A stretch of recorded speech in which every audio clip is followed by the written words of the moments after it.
Brasco&Beast. Fit, fabulous, and frisky. Well, I'm Beast with Brasco&Beast, and today we're about to try something totally brand new. We're going to be trying to make some gumbo utilizing all plant-based and vegan ingredients, and me adding a little personal twist to it as well, utilizing some king oyster mushrooms, to substitute for crab meat, and some other mushrooms to substitute for chicken meat, and then we have some vegan shrimp that we've ordered, and now it's in place for us to do this wonderful masterpiece. Let me show you some of the ingredients that we have. So we have our we have our scallions, celery, parsley's chopped up. We have green pepper, onions. For our sausage, we're going to be using Beyond sausage meat. For our broth, we're going to be using organic mushroom broth. This is king oyster mushroom that I seasoned, put in the freezer, froze it so it would have the wonderful spices that you would use for crab meat and all that. And it's been frozen. It's slowly unthawing right now. Earth Balance vegan butter, stewed tomatoes, tomato paste, thyme, chewed up parsley, also minced garlic, because I'm not too into the chopping the garlic thing. But all this is going into everything that we need. We also have some all-purpose flour, and we'll be sharing all of the flavors, but a lot of this stuff is already flavored. Here's the mushrooms that I flavored with chicken flavoring. Froze it. They are slowly thawing out, getting a little watery too. So let me pour some of that water off. But all of this is go into the masterpiece that will be our gumbo. And we'll also be utilizing this okra. Frozen chopped up okra. So, let's get to it. By the way, Brasco didn't want to help because she just wants to eat. But that's okay. I don't mind it. It's kind of I'm the mad scientist right now anyway. She knows how to cook. I'm the one that's learning. I'm actually going to want mine to be very meaty. When I think of gumbo, I think of something that I want to be a hearty meal. So I usually make mine a lot meatier. I want it to be meatier. So I'm going to cut these up. I'm going to use a pack. I think I might even just use 2 packages. Cut them up, fry it up, get ready to get the roux going. That's the key to the whole thing, the roux. So first of all, I get my canola oil. I'm going to do a 1/2 cup to start off. Might have to do a little bit more. I'm putting it in the pan for right now. A separate pan to fry this because I got a lot of sauces that I'm trying to fry here. So I cut them all up. I'm going to put all of these in here and try to fry them up because this is going to help me set up my roux. Then I'm going to transfer it over here to the pot. But I'm going to start off frying it right here since I got so much to fry to get it going good first. Then we'll transfer all that grease over there so we can make that roux on the other side. So we got all the meat and we're browning it, and we drain off all of the grease because we're about to start to make that roux, and we put that vegan butter in there, so we're about to try to make that New Orleans magic really happen. Okay, so the key to a good roux is you want to keep it mixed up. So I put the flour in, right? We put some of the all-purpose flour. Put it in there just a little bit at a time. You don't want to cook fast. You really want to cook this slow, okay? The key to a good roux is to cook it slow. And also, don't be shy about using more vegan butter, okay? Because that's what's going to give you the flavor and the oil that you want, because we don't have any we don't have any animal fat or meat or to skim off of it. So the only fat we're going to have that's going to make it taste good, by the way, is the butter we have and the juice we got off of the sausage. And we're using a nice big old pan. My frat brother over there drinking up all my stuff. Look at him. He's drinking up all of my hibiscus tea. I ain't mad at you, dog. That's good, bro. That's good. Yeah, that's what we're doing right here. The bruh's cooking. Like Louisiana bruh, like Gamma chapter and YE. The mighty YE where the wood is still good, like you know it should. So what we're going to do, we're going to get this going. It's going to keep going. And once again, look at how low we got it, okay? Be patient with this. Don't cook this fast. We want it to, because if you get it, if it burns, you ruin the whole thing. You got to start all over with a whole new set of sausage and everything. So you don't want to do that. You want it to go really slow. And then we'll start adding all the other ingredients over here that we're talking about, starting off with that trifecta. Okay, so you notice it's gotten to about a chocolatey brown. I probably have a lot of roux in here, but I'm planning on making a lot of gumbo. But now I got to come in here and put my, it's been called trifecta or a 3-part, which is green pepper, celery, and onion. So I'm going to put them all in here now.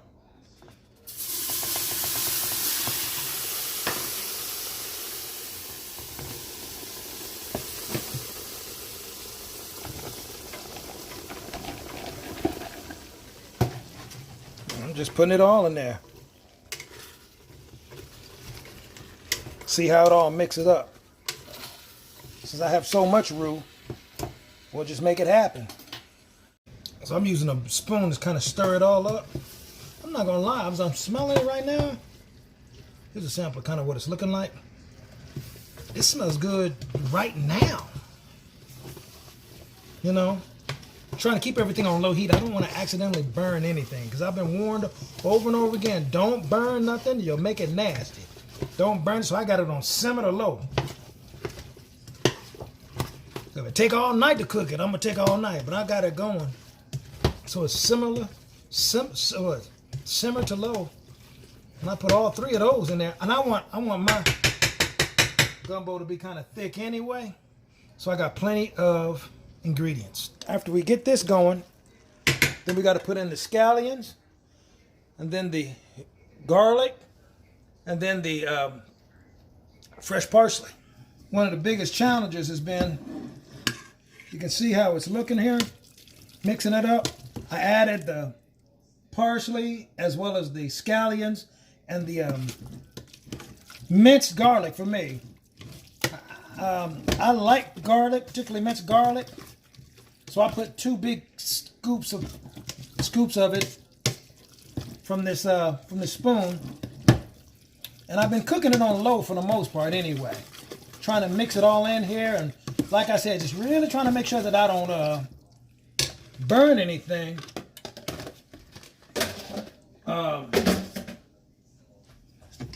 And it's been a slow process. I think the hardest part is, you know, there's a lot of stirring.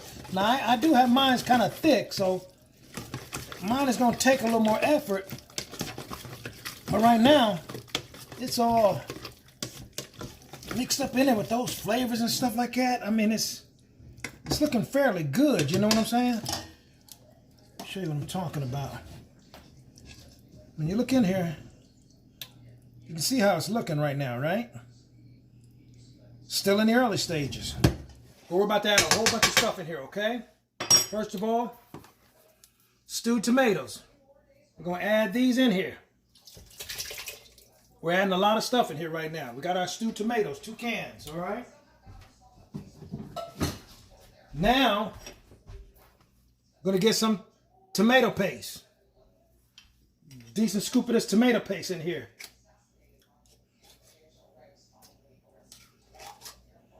Probably used about half of it right there myself, right? Stirring this in here. Stewed tomatoes, tomato paste. All right. Now, some of the other ingredients I don't typically use, but I got it for this. Got some thyme, right? So we're going to put some thyme in there. I was told you. Oh, that's a different smell. Never really used it before. We'll put some thyme in there. Okay?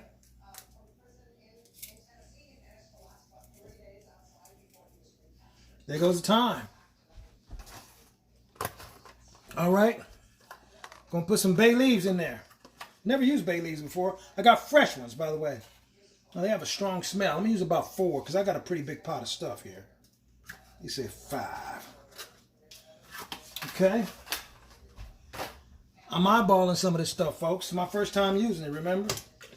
Mix this on in here, right? Mix the bay leaves in here and the thyme. It's got it smelling differently. Use a little more of this paste. I don't know what else I'm going to use it for. Okay. Might as well use all of it. From my standpoint, I might as well use all of it. My point of view, if I open the can, I ain't going to use it for nothing else. Okay. So I got 1 can of tomato paste. I mean, the more tomato paste, the more tomato stuff I eat, the better for my health anyway, right? So we're mixing this up here. Mixing it. We already put the distilled vinegar already in there. All right. We got to use some Louisiana Cajun hot sauce. I'm going to use some liquid smoke instead of Worcestershire sauce. And instead of just sugar, I'm going to use some of this organic cocoa palm sugar. Put that in the mix. So let's add all those. And I believe I got to start to bring this to a boil here pretty soon. I believe that's what I heard it say. Bring it to a boil.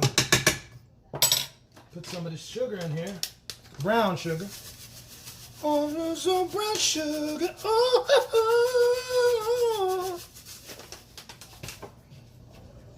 You wouldn't expect that, were you?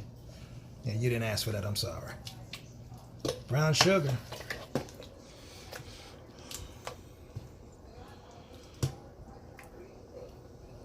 That already looks like it already looks the part of gumbo, don't it? It smells it too. Now here's the part that I had to improvise and change up. They had vegetable stock for the vegan version. What I'm doing, I'm using mushroom broth stock. Three of these, and then with these 3, then I'm supposed to bring it up to a boil. So we'll put these 3 in here, bring it up to a boil before we add our proteins. Because our proteins have been thawing out this whole time that we've been cooking. Slowly thawing out because I had pre-made them, pre-seasoned some mushrooms to imitate different things. And so now we got to put all 3 of these in here.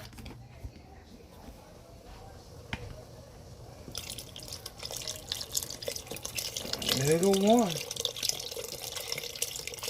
Mushroom broth. All right.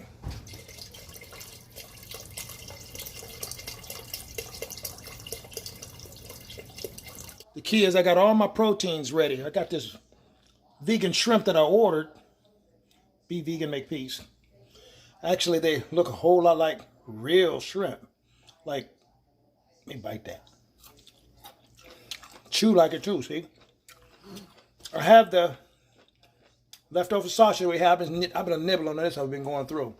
Now this right here, this is going to serve as my crab meat. This is actually king oyster mushrooms that I seasoned and flavored a long time ago. Froze it in the refrigerator.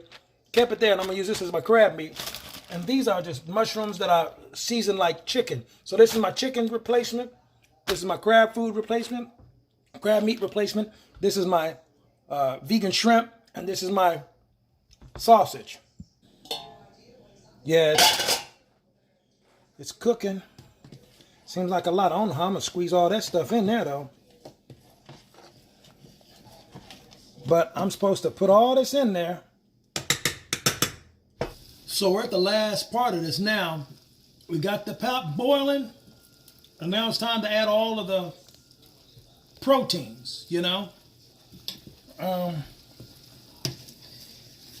Yeah, we got it boiling. Seems like there's a lot in there, so we're going to try to add the stuff in here, okay?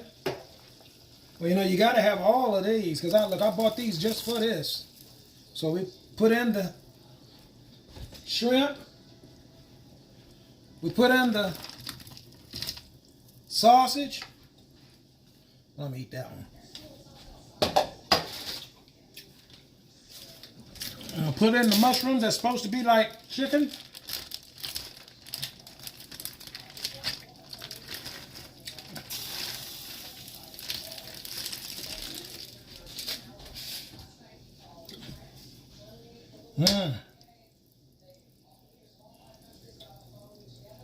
Uh-oh. I'm running into problems. I'm running out of pot. And you see that? Now what I have to do is I'm supposed to let this simmer for some hours and stir it periodically. So what I'm going to do, I'm going to take it off a high, put it on simmer to low, all right, and let time take its course on this thing. Now I got a little smaller version of it over here for the impatient part of me that wants to see what it tastes like right now. What it tastes like right now. What it tastes like right now. I just want to sample this before the flavors even cook in. I want to see how it's tasting right now, right? So we're going to get a little taste of it.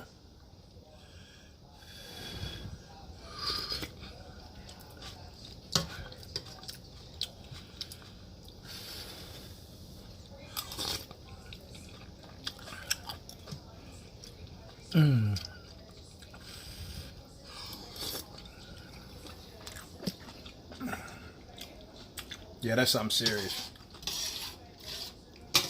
I've cooked some good stuff before. I've never cooked anything with that many layers of flavor on it. That is outstanding. That is outstanding. That is outstanding. We're gonna let this thing cook. Behold, the vegan gumbo with imitation shrimp, king oyster mushroom imitating crab meat, okra, and all the other ingredients to go into it, with mushrooms flavored like chicken. It was so good, I had to make me a side pot too. Behold, the new creation. Brasco and